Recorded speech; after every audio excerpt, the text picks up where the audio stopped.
ओम साई राम, ओम साई राम, ओम साई राम। सभी साईं भक्तों को मेरा नमस्कार। साथियों, कथा प्रारंभ करते हैं। जैसा कि पिछले भाग में आपको बताया था कि त्र्यंबक की पत्नी, पाटिल जी के साले की पत्नी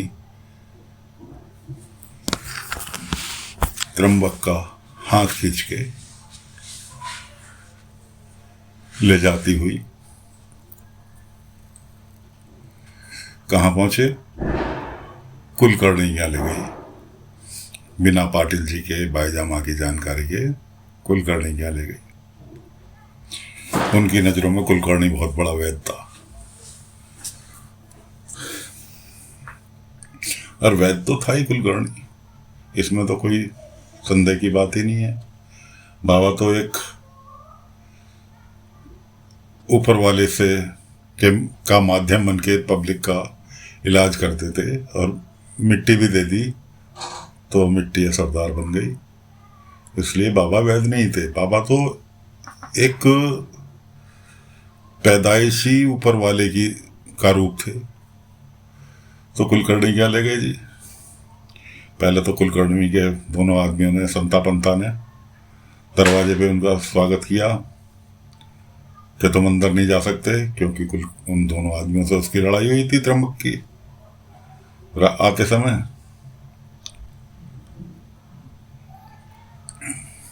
कुलकर्णी ने सुना कि ऐसे ऐसे पाटिल का साला आया दवाई के लिए। कुलकर्णी ने तुरंत बुला लिया, बैठा, पूछा, देखा उसकी भाला। उसके बाद उसको आश्वासन दिया कि भाई तेरे लिए दवाई मुझे जंगल से जड़ी बूटी लानी पड़ेगी, इसलिए 2 दिन बाद आइयो। ठीक है जी। उनको वापस लौटा दिया। अब वो रास्ते में आ ही रहे थे, इधर बाबा भिक्षाटन के लिए निकले हुए थे।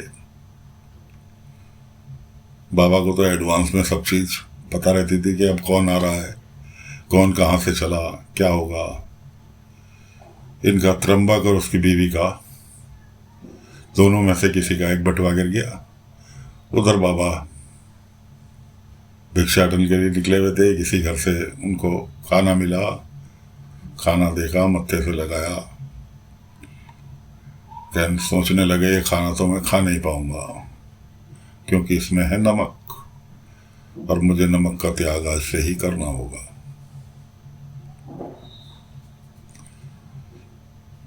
खैर, बाबा अपने द्वार कमाई जा ही रहे थे कि रास्ते में उन्हें बटवा पड़ा मिला। वो बटवा इनका त्र्यंबक और उसकी बीवी का था। बाबा ने उठाया। इतने बाबा देते देते इतने उन्होंने बाबा को चोर साबित कर दिया कि हमारा बटवा चुरा लिया। खैर, बाबा ने कुछ नहीं कहा, उनका बटवा उन्हें दिया, आ गए अपने द्वार कमाई। इधर जैसे ये दोनों लोग घर पहुंचे, बाईजामा पाटिल जी तैयार बैठे थे इनको द्वारका माई लेके जाने के लिए। बाबा के पास लेके चल दिए। अब दोनों पति पत्नी ये कह रहे, आपस में बात कर रहे हैं, पाटिल जी को बता दिया जाए। त्र्यंबक कह रहा है साला पाटिल जी का कि पाटिल जी को बता दें, जीजा जी को बता दें कि जी हम कुलकर्णी से मिल के आए। तो उसकी बीवी ने उसे मना कर दिया। अब दोनों पहुंचे द्वारका माई। द्वारका माई में बाबा को देख के, साईं को देख के दोनों चौके के। उनसे तो अभी बीच में मुँह चाहिए हुई थी दोनों की, चोर साबित कर दिया था। खैर, कुछ नहीं बोले, किसी ने कुछ नहीं बताया।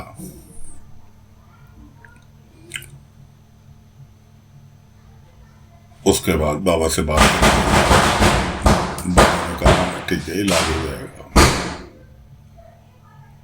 बाबा ने ध्यान लगाया, एक सांप प्रकट हुआ।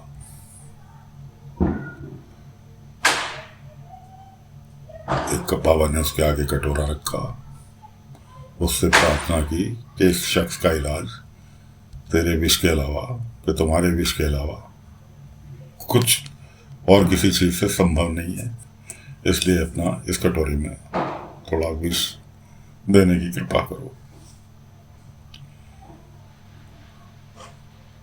सांप ने जैसे बाबा ने आज्ञा दी, वैसे उसने कटोरे के अंदर 2-4 बूंद अपना विष छोड़ा। बाबा ने उसमें पानी मिलाया और जड़ी बूटी घोट के मिलाई और घोल तैयार किया, औषधि तैयार की। पहले मिट्टी के बर्तन चलते थे, मिट्टी की छोटी सी कुल्हड़ कहना चाहिए, जो जिसमें चाय आजकल बिकती है, उस टाइप के बर्तन में बाबा ने वो औषधि की और उसको देने लगे सभी के सामने, कोई छुपाव नहीं। अब पाटिल जी और भाईजामा को तो यकीन था कि जो साईं जो कर रहे हैं सही कर रहे हैं, कुछ भलाई होगी। अब वो त्र्यंबक और उसकी पत्नी किसी कीमत पर औषधि पीने के लिए तैयार नहीं। त्र्यंबक कि जिसके सामने जहर पिला रहे हैं तो मुझे, जब किसी की नहीं सुन रहे तो बाबा ने पाटिल जी के हाथ में वो बर्तन थमाया कि पाटिल जी तुम्हारी जिम्मेवारी है, इसको अब ये दवाई पिलाना। पाटिल जी ने उसे समझा बुझा के डांट के कैसे भी करके उसे दवाई पिलाई। बाबा ने कहा ये पूर्णमासी आने वाली थी कि ये इलाज पूर्णमासी तक चलेगा। प्रतिदिन पाटिल जी तुम्हारी जिम्मेवारी है इसको मेरे पास तक लेके आने की, रोजाना दवाई अपने सामने पिलाऊंगा इसको। ठीक है, कोई नहीं, सब माँ से निकल लिए। चोर वाली बात भी खुल गई वहाँ कि ये उसकी बीवी, त्र्यंबक की बीवी कहने लगी कि हमें विष पिला रहा है, इनको बदला लेना चाहता है, हमने ऐसे ऐसे रास्ते में से हमारा पर्स चुरा लिया था। भाईजामा ने काफ़ी हड़काया हड़काया, ये सब बेकार की बातें, इग्नोर मारते हैं हम लोग, क्योंकि ये तो दुनियादारी की कहानी, मेन मुद्दे पर आते हैं। बाबा ने उसको भेज दिया, घर पहुंच गए। रास्ते में कुलकर्णी के दोनों आदमी, उन्हें पता चल गया कि ऐसे ऐसे साईं से इलाज के लिए लेके गए थे इसको, उन्होंने झूठे झिलके फेंकने चालू कर दिए उनके ऊपर, त्र्यंबक और उसकी बीवी के ऊपर, कि झूठे आदमी, तुम उधर कहते हो कुलकर्णी सरकार बहुत बड़े वैद्य हैं, इधर साईं से इलाज कराने जा रहे हो।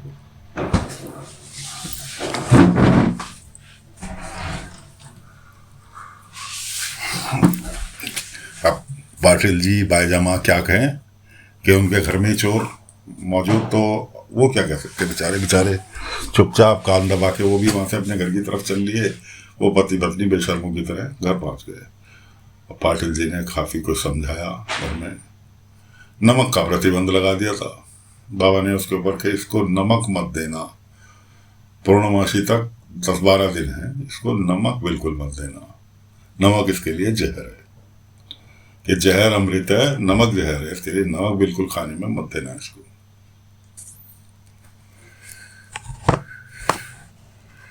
जब खाना उसे परोसा गया, ने जैसे तैसे खाना खाया। उधर पाटिल जी ने काफी समझाया, यहां तक कि त्र्यंबक की बीवी भाईजामा से लड़ने के लिए तैयार हो गई कि जी तुम इतना विश्वास कर रहे हो, वो जहर पिला रहा है मेरे पति पे, आखिर क्या वजह है जो तुम उस पर इतना विश्वास कर रहे हो।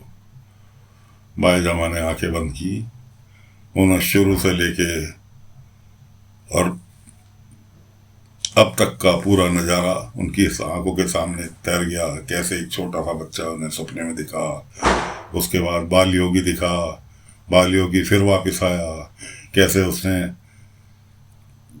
गांव वालों का इलाज किया, मरते आदमी को बचाया, पूरी की पूरी डिटेल। और हाल फिलहाल का किस्सा कि उनकी फुफुआ सास आई थी, पाटिल जी की बुआ, उसको कैसे बच्चा दिया, कैसे उसको टेढ़ी, बहुत टेढ़ी शख्स थी वो, उसको कैसे सीधा किया।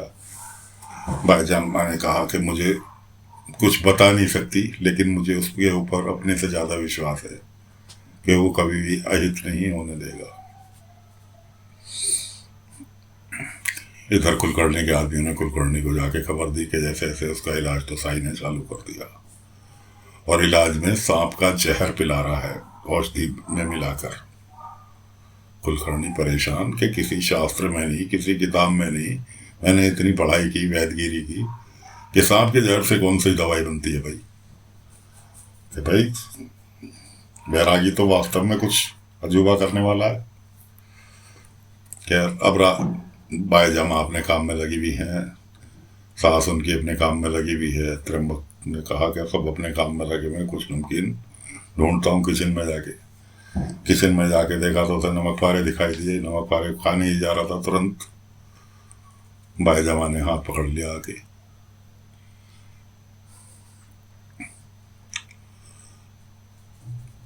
अमरूदों वाली बात बाईजामा को पता नहीं थी। उन्होंने खैर उसे फिर झाड़ा फटकारा सुनाया। उसके बाद जो था,